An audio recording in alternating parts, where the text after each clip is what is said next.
I've said it before, I will say it again, and actually, I think it's the law of Newton.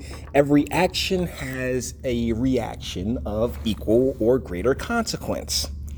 So, in this case, the action was my choice, at least for the nomination, Tulsi Gabbard, picking Kamala Harris apart. I mean, to this very moment, it still gives me chills watching her just completely shred her to pieces. But when the establishment, when you strike at the establishment is going to strike back, and thusly Tulsi hasn't qualified for the third elections. Now, the reason she hasn't qualified is because the DNC, the Democratic National Committee, is using polling from anywhere that has her polling underneath the threshold. So they're like, yeah, this is how we're going to knock her out, because they are petrified of Tulsi Gabbard. They really are.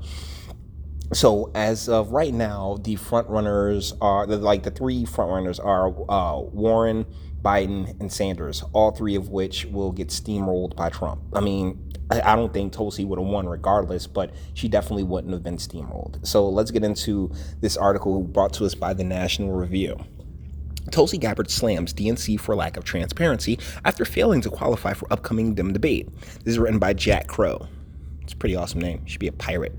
And there she is. I mean, if you've been on this channel for any length of time, you know that we've definitely boosted Tulsi. We love Tulsi. You know, she stood up against the establishment. She is principled, and she's anti-war. And that is just the tip of the iceberg when it comes to her.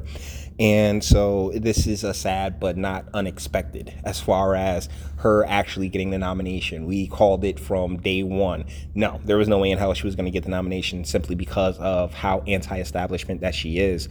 But the game is the game, and the game is there to be played. So Representative Tulsi Gabbard of Hawaii denounced the Democratic National Committee for its lack of transparency Wednesday night after learning that she likely won't qualify for the third Democratic primary debate. I think the bigger problem is the whole process really lacks transparency. Honestly, I see it as clear as day, Gabbard told Fox News' Tucker Carlson. People deserve having that transparency because ultimately it's the people who will decide who our Democratic nominee will be. No, that's super dumb. I love her so much, but she's just she's so drenched in the sauce that, you know, she's gonna play it it's politics, political theater. So she has to play it in that manner. When you see the lack of transparency, she added, it creates a lack of faith and trust in the process. Why would anybody who saw what happened to Bernie Sanders have any kind of faith or trust in the process? Seriously. Gabbard, an Iraq War veteran and staunch isolationist, has reached the individual donor threshold to qualify for the upcoming nationally televised debate next month, but, according to the DNC, has fallen two polls short of clearing the public support threshold as of the Wednesday deadline.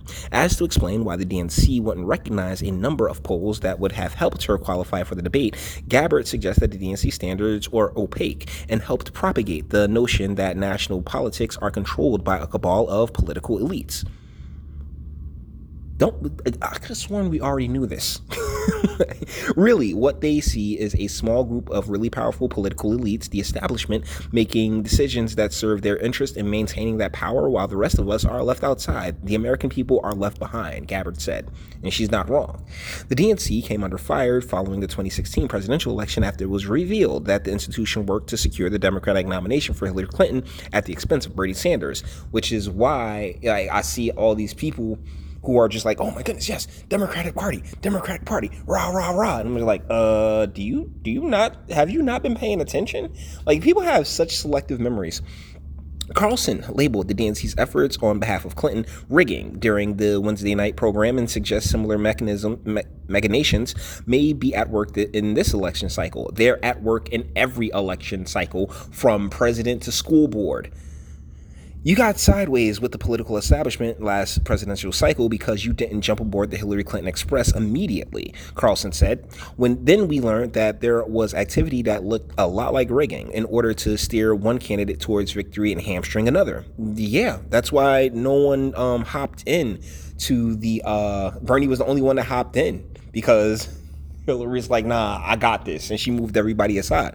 That's a tactic of the establishment, is like, yo, having no conversations. Like here in Jersey, when Phil Murphy ran for governor, and he sat down with Philip, and he sat down with Sweeney, and he sat down with all these different people. It was like, yeah, you might not want to run. And then the next day they came out like, you know what, I'm not going to run. So that's how the establishment operates. They try to take out people before they become a threat. They just want, they want to coast to victory. They want to coast. And unfortunately, that's just not, that is where the main fluctuation between the United States people and the and those who claim to represent them, that's where they meet. Because, you know, ultimately the United States people aren't going to stand, like, as a collective, when we won't stand for nonsense. It's a big part of the reason why we ended up with President Trump. But instead of acknowledging that or acting accordingly, like, okay, yeah, we see we screwed up here, let's try to at least be fair. No. What they're going to try to do, what they've been doing, is rigging the process ever since. And this rigged game has been in place since before we were born. So really, unless people who are just complete, like, and it's been so thoroughly corrupted that we're at a point now where there's literally no one who within the Democratic Party who can speak up, or who can really fight against the powers that be. Not even Tulsi. You know, I mean, shoot, she, like I said, she's sitting here playing the same game that everyone else is playing. Whereas, like, well, you know, how could I have seen this coming? Like, bruh, like, have you not been paying attention? Did you just get here? Welcome to Earth. People will rig things to get the results that they so desire, particularly if they are part of the elite cabal that has had and maintained power in this country for over a few centuries now. I mean, that's just how it rolls. So with that being said, we're going to bring this one to an end. And this is, speaking of end, this is probably the last Tulsi video that I'm going to get to do, because, you know, that's it for the 2020 election cycle. Because she's not going to get boosted. They're definitely doing all they can to suppress her, and that sucks, but it's the game. And so, you know, only way to, like my cousin likes to say, you want to change the mind? We change the game when we change the mind. You know, no, we change the game when we change these freaking rules. So with that being said, we're going to bring this one to an end. All the internet stuff. If you liked it, toss it a like. Dislike, yeah, go ahead, do that too. I ain't scared of you. Sub if you enjoy my fantastic voice and want to get videos like this every single day. Share, because sharing is caring. And YouTube and BitChute, look, they're still letting me post. So I appreciate them for it. And speak. Let me know what do you think in the comments. You know, it's really weird. I had my boss actually told me how Tulsi's anti-Semitic, and I was like, well, really? I've never heard that. You're the first person to tell me that. And I'm like, can you send me a link or something? So, you know, like, I mean, like, what do you think is a flaw of Tulsi's, as far as, and don't say too nice either. Of course, like, too nice is always going to be a flaw. But where do you think that this has gone wrong? Or did you, such like me, expect it to always fall into the neoliberal corporate whore, for the lack of a better term, candidate? Let me know what you think in the comments. And until the next one.